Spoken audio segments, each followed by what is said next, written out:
Em algum lugar em cofres seguros, mensagens criptografadas interceptadas na última década estão sendo armazenadas e catalogadas, e o cronômetro para desbloqueá-las está chegando a zero. A maioria das pessoas presume que seus dados criptografados estão seguros para sempre. Não estão. As agências de inteligência estão coletando esses dados para que possam descriptografá-los depois. Elas só estão esperando por um computador mais rápido para lê-los. Se estiverem certas, as consequências não vão se limitar às mensagens privadas. Os cenários que preocupam os especialistas em segurança incluem falhas na infraestrutura, mercados financeiros congelados e um mundo onde senhas de repente não significam nada. A violação de dados mais valiosa da história ainda não aconteceu. A ameaça da computação quântica é uma ameaça real para a sociedade. Esses computadores usam as leis da mecânica quântica para resolver problemas que levariam milhões de anos para as máquinas de hoje. E, teoricamente, eles são excepcionalmente bons nisso. Em 2024, o Global Risk Institute entrevistou especialistas do setor. Eles estimaram uma chance de 19 a 34% de que, até 2034, existirá um computador quântico poderoso o suficiente para quebrar a criptografia moderna. No dia em que isso acontecer, os sistemas que protegem tudo, desde transferências bancárias até redes governamentais, se tornam vulneráveis. É assim que as coisas acontecem quando o relógio chega a zero. No momento zero, a primeira coisa a falhar é a identidade. Todo site seguro, aplicativo bancário, atualização de software e VPN depende de certificados digitais. Eles são basicamente carteiras de identidade online que provam que algo é realmente o que afirma ser. Atualmente, esses certificados são protegidos por uma criptografia tão forte que nem mesmo os supercomputadores mais rápidos do mundo conseguiriam quebrá-la em menos tempo do que a idade do universo. Mas um computador quântico mudaria isso. De repente, sites podem ser falsificados. Uma atualização de software falsa poderia ser enviada para milhões de computadores e servidores, e todos eles aceitariam como se fosse real. Mensagens parecem vir de fontes confiáveis, quando na verdade são spam. Tudo isso acontece porque a confiança na internet é construída em camadas. Quebrar uma única autoridade confiável pode afetar vários sistemas abaixo dela. 2 horas depois do início, o dano chega ao mundo físico. Grande parte da rede elétrica ainda opera com sistemas de controle de décadas atrás, criados para uma época em que comandos falsos não eram uma ameaça realista. Agora esses comandos podem ser imitados. Relés de segurança começam a disparar, desligando subestações e linhas de transmissão em resposta a instruções que acreditam ser legítimas. Sobretensões começam a fazer subestações explodirem. Os operadores da rede elétrica são lançados em uma situação sem saída. Eles são forçados a escolher entre confiar em sistemas que não podem mais verificar ou operar tudo manualmente. E é aí que os apagões acontecem. As cidades ficam às escuras. Hospitais e outras infraestruturas críticas são obrigados a depender de geradores de emergência. Nenhuma atualização de software vai resolver isso. A recuperação acontece uma sessão de cada vez. Quando o relógio marca T mais 12 horas, o dinheiro para de circular. O sistema financeiro global depende de mensagens digitais seguras para verificar transferências entre bancos. Todos os dias, o sistema SWIFT direciona cerca de 5 trilhões de dólares em transferências. Esse fluxo diário é maior do que toda a produção anual do Japão. E agora ele entrou em colapso. Os bancos não podem ter certeza se as transferências são reais. As mesas de negociação congelam. A papelada que permite que mercadorias cruzem fronteiras para de ser processada e as cadeias de suprimentos travam. Nenhuma empresa vai assumir um risco que não pode verificar. No início de 2026, pesquisadores da Citi modelaram o que aconteceria se apenas um dos 5 maiores bancos dos Estados Unidos perdesse acesso ao sistema que movimenta dinheiro entre as instituições. Um ataque de apenas um dia poderia custar de 2 trilhões a 3,3 trilhões de dólares. Isso representa uma queda de 10 a 17% na produção dos Estados Unidos. Uma perda desse tamanho não se resolve em um dia. O país entra em uma recessão de 6 meses. E isso é apenas um banco em um único dia. Quando chega a ter mais 48 horas, o segundo choque vem junto. Durante anos, governos e agências de inteligência vinham coletando dados criptografados que permaneciam protegidos por barreiras de segurança. Essas barreiras desapareceram. E-mails arquivados, mensagens, documentos e comunicações que antes eram considerados seguros, de repente se tornam acessíveis. Ao mesmo tempo, sistemas em fábricas, logística e redes de comunicação continuam recebendo atualizações maliciosas. A internet entrou em modo de sobrevivência. Não se pode confiar em nada. Para a maioria das pessoas, nada disso parece criptografia. Um cartão é recusado sem motivo aparente. Hospitais começam a voltar para a papelada. Seu aplicativo bancário ainda funciona. Ele só não consegue diferenciar entre o seu banco e alguém fingindo ser ele. Aquele pequeno cadeado na barra de endereços fazia muito mais do que a maioria das pessoas imaginava. Ele mantinha a internet funcionando. O desastre não começa no dia em que a computação quântica chega. Ele aconteceu anos antes disso, enquanto ninguém estava prestando atenção. Em 2021, a NSA admitiu abertamente que adversários já estavam coletando dados criptografados. Eles só estavam esperando a chave para abri-los. Mas eles não estão sozinhos. Outras agências de inteligência ao redor do mundo estão fazendo a mesma coisa. Ninguém quer ficar para trás. Todos os dias, enormes quantidades de dados do mundo passam por cabos submarinos que atravessam os oceanos. É um gargalo de informações, e isso os torna o lugar ideal para capturá-las. Nesse ponto, a maioria das pessoas tem a mesma reação. Não podemos simplesmente atualizar a criptografia quando os computadores quânticos chegarem?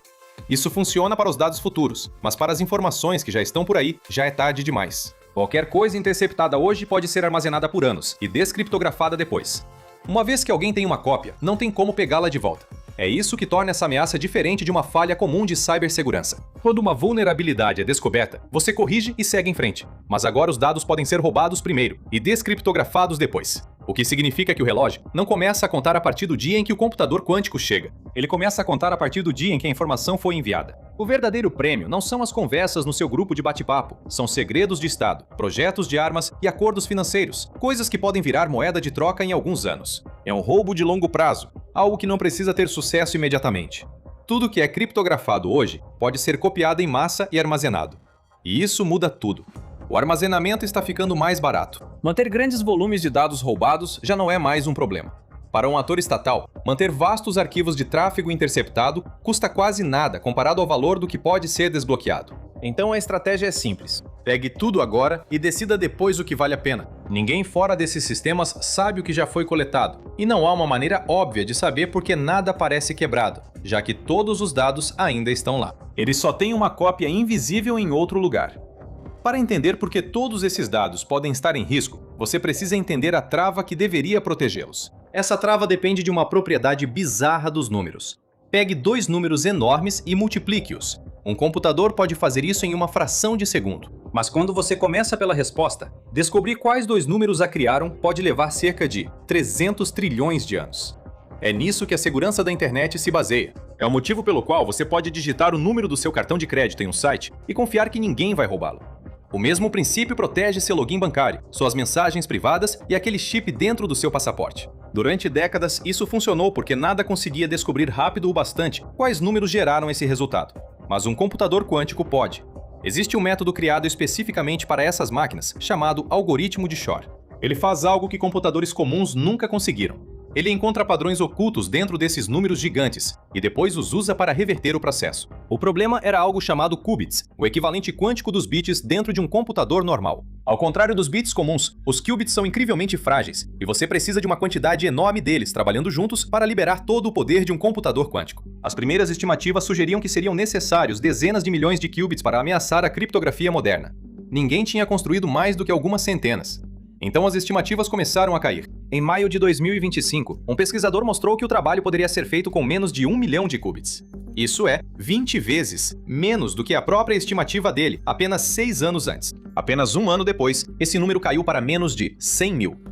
Nada disso significa que o supercomputador exista neste momento. Os melhores chips quânticos da Terra ainda operam com algo entre 100 e 1000 qubits utilizáveis, e ainda são frágeis e propensos a erros. O maior computador quântico da IBM possui pouco mais de 1.100 deles, ainda muito longe do suficiente para quebrar a criptografia na escala necessária. Construir um computador quântico grande e estável o suficiente para quebrar criptografia real pode facilmente levar mais uma década, mas está cada vez mais próximo. Todos os dados criptografados guardados nesses cofres fica exposto no momento em que a máquina chega. Agora, algo drástico está acontecendo. Uma corrida para reconstruir as fechaduras de toda a internet antes que o decifrador definitivo esteja pronto. Tentar quebrar dados criptografados não é algo novo. Isso já acontecia há anos, muito antes da maioria das pessoas sequer ouvir a palavra quantum. Mas enquanto hackers tentavam quebrar o código, um pequeno grupo tentava substituí-lo. Por quase uma década, a maior parte do trabalho foi realizada em um laboratório do governo em Maryland, uma agência chamada Instituto Nacional de Padrões e Tecnologia, ou NIST. As decisões tomadas lá impactam quase todos os dispositivos que você possui. O NIST define os padrões que mantêm o mundo moderno funcionando. Quando aprova uma tecnologia, o mundo presta atenção e a adota. Então, quando computadores quânticos ameaçam quebrar as travas que protegem a internet, só havia uma pergunta: o que vai substituí-las? A decisão tomada pelos analistas e pesquisadores do NIST iria moldar a segurança de bilhões de pessoas. Se errassem, tudo, desde sua conta bancária até a rede elétrica, estaria em risco.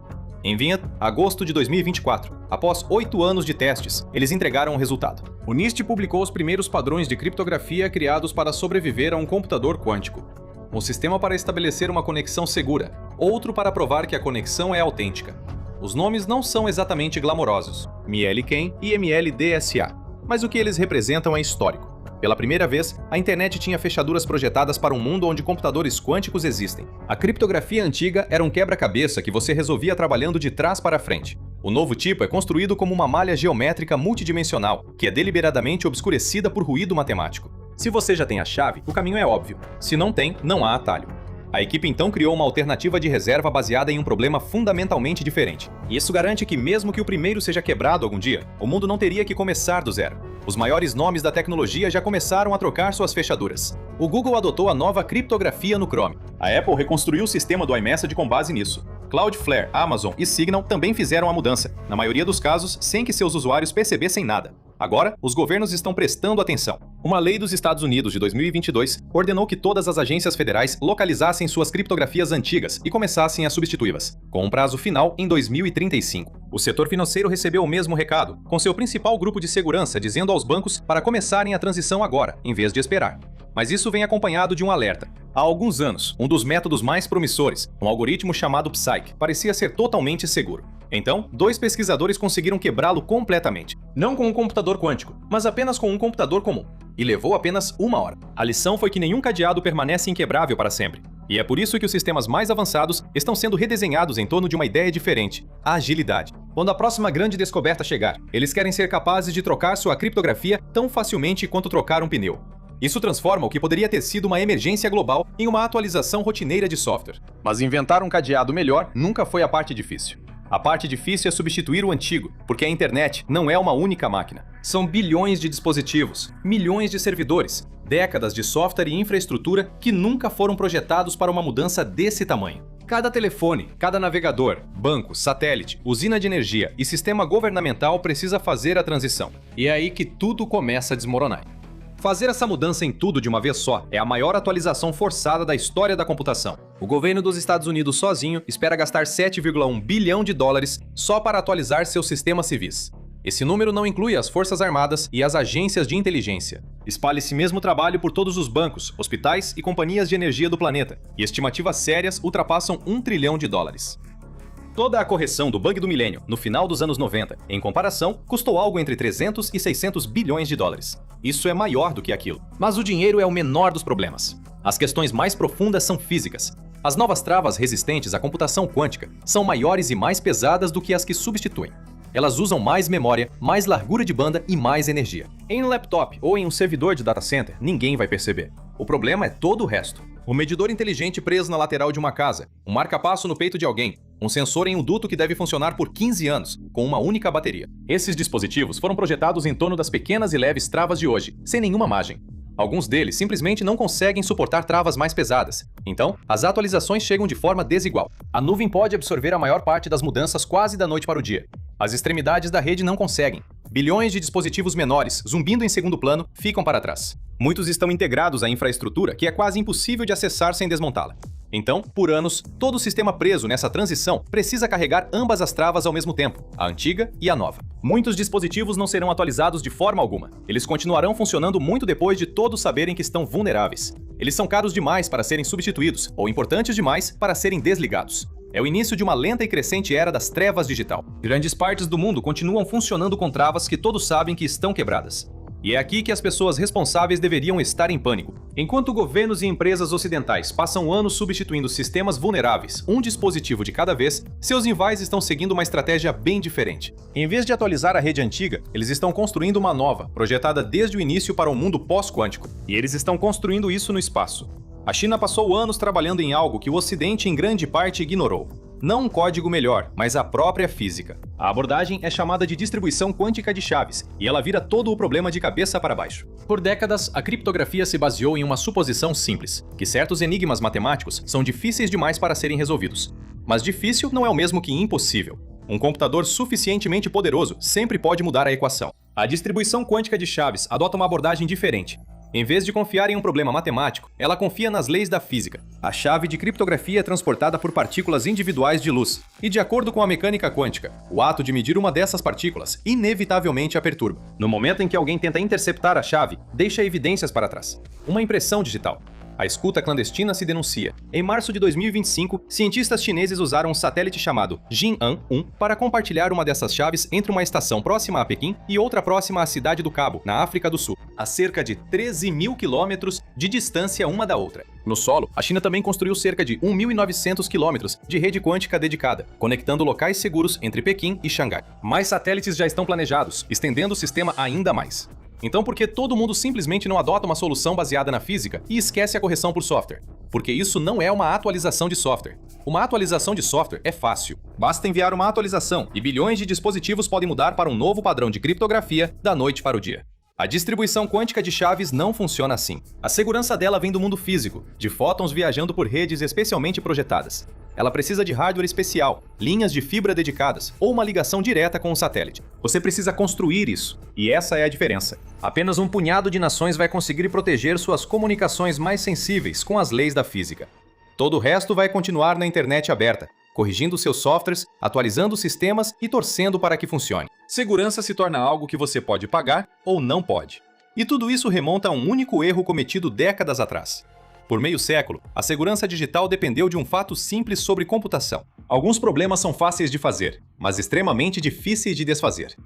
Construímos todo o mundo online na crença de que algumas portas estavam, para todos os efeitos práticos, trancadas para sempre. O erro foi acreditar que isso sempre seria verdade. Esses problemas nunca foram realmente impossíveis. Eles só eram impossíveis para o tipo de computador que sabíamos construir. Um computador quântico não é apenas uma versão mais rápida da máquina que você tem na sua mesa. Ele funciona com regras completamente diferentes. E nesses problemas específicos, essas regras permitem que ele atravesse portas que achávamos que estavam seladas. Confundimos os limites da nossa própria tecnologia com as leis da natureza. Foi como construir uma cidade em cima de uma falha geológica que ninguém sabia que existia. Durante anos, o chão parecia perfeitamente sólido, até que se moveu. E é por isso que nenhuma atualização de software pode resolver totalmente esse problema. As novas travas vão ajudar. Elas podem até nos proteger por décadas. Mas a confiança online nunca foi permanente. O mundo digital está mudando. E quando as fundações mudam, você não apenas troca as fechaduras. Você reconstrói toda a estrutura que está em cima delas. Porque toda senha, toda assinatura digital depende da mesma pergunta. Como você prova quem você é quando as antigas provas já não valem mais? Você não prova. O novo mundo digital já está tomando forma, e sua primeira vítima é aquilo que você usa dezenas de vezes por dia: a senha. Ela não vai desaparecer da noite para o dia, mas você já não pode confiar só nela. O que a substitui é algo físico. Uma chave que você toca ou conecta, uma impressão digital ou um rosto, uma chave física de segurança que você conecta ou encosta no seu celular. Você já pode ver a mudança com as chaves de acesso sendo implementadas no Google, Apple e outras grandes plataformas. A prova de quem você é está saindo da nuvem e voltando para o mundo físico, que você pode tocar. Isso muda o que os ataques conseguem atingir em primeiro lugar. Esses sistemas agora estão alcançando níveis nacionais.